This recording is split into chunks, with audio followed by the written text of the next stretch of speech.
Hi there, my name is Victor. I'm a data scientist here at Captivate, and I'm here to walk you through blurring BEAD, a piece of analysis produced by our data team here. Broadband is a hot topic right now, and BEAD is an especially contentious topic.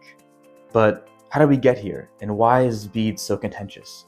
Let's start with some background. In 2021, the Infrastructure Investment and Jobs Act dedicated over $42 billion to the Broadband Equity, Access, and Deployment, or BEAD program. This program initially focused on equity, affordability, workforce, and above all, fiber deployment. But in mid-2025, the restructuring policy notice reframed BEAD to be more about tech neutrality and the benefit of the bargain, which reframed the program to be more about cost and flexible deployment rather than its original equity-focused mission. Why did this shift spark so much debate? Well, as research from the Southern Rural Development Center underscores, availability is critical, but it's not the end-all be-all. So, now that we're all caught up, let's look at what we found and how we found it. Our analysis consisted of comparing each state's initial BEAD proposal to its final version, which consisted of contrasting a wide variety of topics, from technical performance specs to community engagement. If you want to hear more about these methods, stick around till the end of the video. But for now, let's look at what our analysis actually found. And the references to satellite exploded, increasing by over 400% between initial and final versions, followed somewhat further behind by fixed wireless. In fact, among the top 10 topic-level differences between initial and final proposals, every single one was either about satellite or fixed wireless. But technology wasn't the only thing we analyzed. Across all the topics we looked at, 3 consistently rose to the top in final proposals, and those were performance, technology, and timeline. Across all regions of the United States, these 3 topics skyrocketed in final versions. But these increases didn't occur in a vacuum.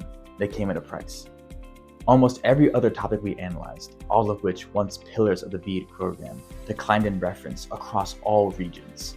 The BEAD program, once about affordability in collaboration with adoption, job training, and local partnerships, saw these topics as the first to be stripped away from final versions. None of this is particularly shocking to those of you who have followed BEAD closely, but our next finding might be. We found that there was a whopping 75% decrease in references to rural communities nationwide, in sharp contrast to their urban counterparts. This was regardless of region or political affiliation, and shows a systematic shift away from rural perspectives, and a generalization of language so that rural communities can be quietly ignored from a program that was initially sought to prioritize them and their needs.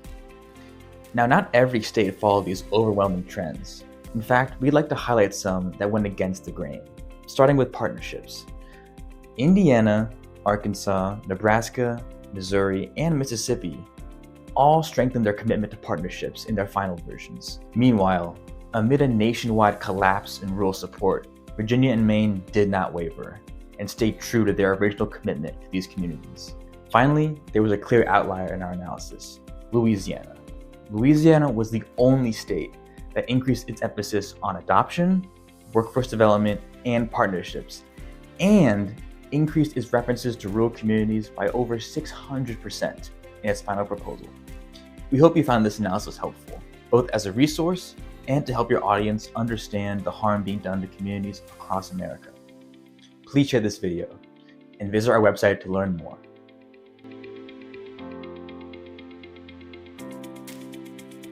If you're still watching, it means you're interested in how this analysis was done. So let's briefly walk through the methodology behind it. This work reflects the broader data science and analysis capabilities we apply here at Captivate, which enable us to answer complex policy and infrastructure questions. Our goal with this analysis wasn't just to see whether certain words appeared more or less often. It was to compare contextual evidence of how meaning and emphasis changed across proposals. We were able to achieve this by first pre-processing and embedding the full text of each state's initial Volume 2 proposal, as well as each of their final proposals to NTIA. Using natural language processing, these documents were cleaned, segmented, and transformed into numerical embeddings. This allowed us to compare proposals semantically, even when language, structure, or length differed. Next, we applied thematic classification, using curated topic dictionaries to track shifts across key areas, including technology, performance, deployment timelines, geography, partnerships, digital adoption, and workforce development.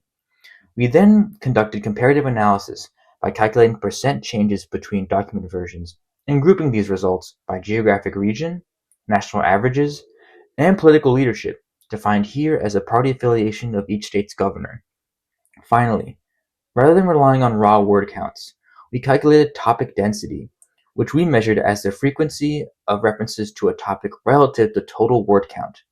This enabled short and long documents to be compared on equal footing and allowed us to assess changes in emphasis and distinguish policy-driven shifts from broader regional or partisan patterns.